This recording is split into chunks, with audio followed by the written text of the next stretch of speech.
أعوذ بالله من الشيطان الرجيم بسم الله الرحمن الرحيم شروع اللہ کے نام سے جو سب پر مہربان ہے، بہت مہربان ہے۔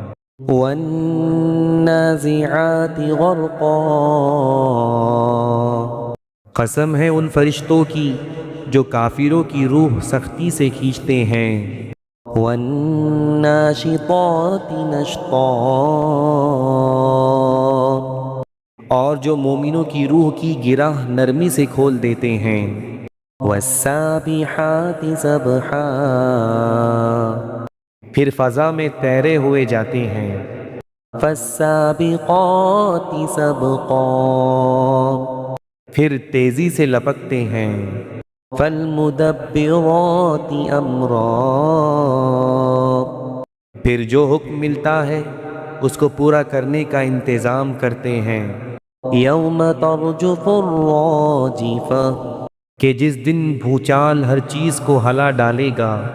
تتبعها الرادفہ پھر اس کے بعد ایک اور جھٹکا آئے گا۔ قلوب یومئذ واجفہ اس دن بہت سے دل لرز رہے ہوں گے۔ ابصارها خاشعہ ان کی آنکھیں جھکی ہوئی ہوں گی۔ یقولون ائنا لمردودون فی الحافرہ یہ کافر لوگ کہتے ہیں کہ کیا ہم پہلی والی حالت پر لوٹا دیے جائیں گے؟ اَإِذَا كُنَّا عِظَامًا نَخِرَةً کیا اس وقت جب ہم بوسیدہ ہڈیوں میں تبدیل ہو چکے ہوں گے؟ قَالُوا تِلْكَ إِذًا كَرَّةٌ خَاسِرَةٌ کہتے ہیں کہ اگر ایسا ہوا تو یہ بڑے گھاٹے کی واپسی ہوگی۔ فَإِنَّمَا هِيَ زَجْرَةٌ وَاحِدَةٌ حقیقت تو یہ ہے کہ وہ بس ایک زور کی آواز ہوگی۔ فَإِذَا هُمْ بِالسَّاهِرَةِ جس کے بعد وہ اچانک ایک کھلے میدان میں ہوں گے۔ هَلْ أَتَاكَ حَدِيثُ مُوسَىٰ اے پیغمبر، کیا تمہیں موسیٰ کا واقعہ پہنچا ہے؟ اذ ناداہ ربہ بالواد المقدس طویٰ جب ان کے پروردگار نے انہیں طویٰ کے مقدس وادی میں آواز دی تھی۔ اذهب الى فرعون انہ طغیٰ کہ فرعون کے پاس چلے جاؤ، اس نے بہت سرکشی اختیار کر رکھی ہے۔ فقل هل لك الى ان تزکا اور اس سے کہو کہ کیا تمہیں یہ خواہش ہے کہ تم سنور جاؤ؟ وَأَهْدِيَكَ إِلَىٰ رَبِّكَ فَتَخْشَىٰ اور یہ کہ میں تمہیں تمہارے پروردگار کا راستہ دکھاؤں تو تمہارے دل میں خوف پیدا ہو جائے۔ فَأَرَاهُ الْآيَةَ الْكُبْرَىٰ چنانچہ موسیٰ نے اس کو بڑی زبردست نشانی دکھائی۔ فَكَذَّبَ وَعَصَىٰ پھر بھی اس نے انہیں جھٹلایا اور کہنا نہیں مانا۔ ثُمَّ أَدْبَرَ يَسْعَىٰ پھر دوڑ دھوپ کرنے کے لیے پلٹا۔ فَحَشَرَ فَنَادَىٰ پھر سب کو اکٹھا کیا اور آواز لگائی۔ فَقَالَ أَنَا رَبُّكُمُ الْأَعْلَىٰ اور کہا کہ میں تمہارا اعلیٰ درجے کا پروردگار ہوں۔ فَأَخَذَهُ اللَّهُ نَكَالَ الْآخِرَةِ وَالْأُولَىٰ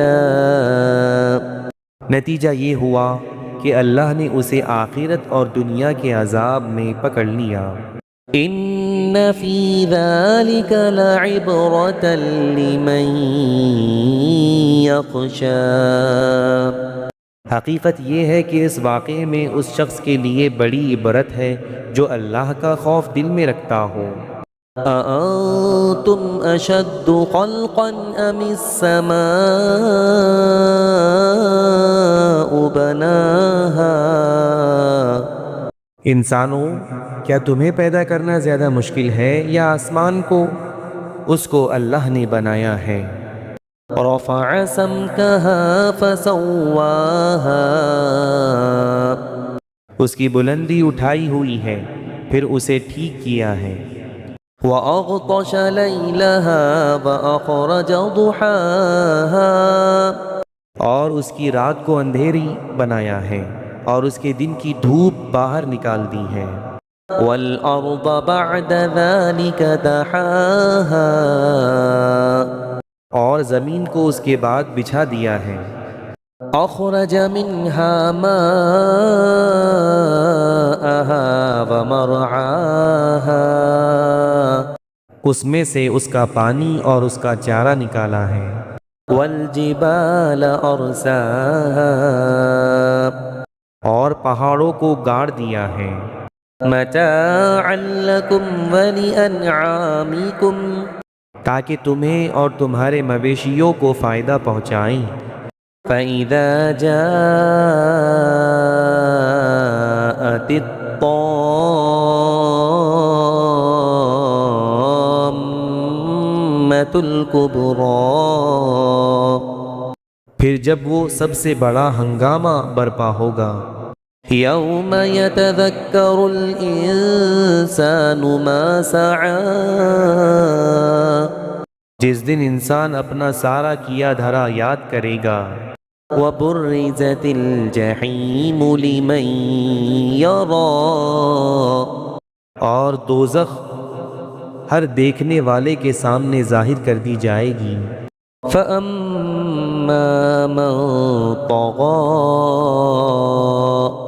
تو وہ جس نے سرکشی کی تھی، وآثر الحياة الدنيا اور دنیا کی زندگی کو ترجیح دی تھی، فإن الجحيم هي المأوى تو دوزخ ہی اس کا ٹھکانہ ہوگی۔ وأما من خاف مقام ربه ونهى النفس عن الهوى لیکن وہ جو اپنے پروردگار کے سامنے کھڑا ہونے کا خوف رکھتا تھا اور اپنے نفس کو بری خواہشات سے روکتا تھا، فإن الجنة هي المأوى تو جنت ہی اس کا ٹھکانہ ہوگی۔ يسألونك عن الساعة أيان مرساها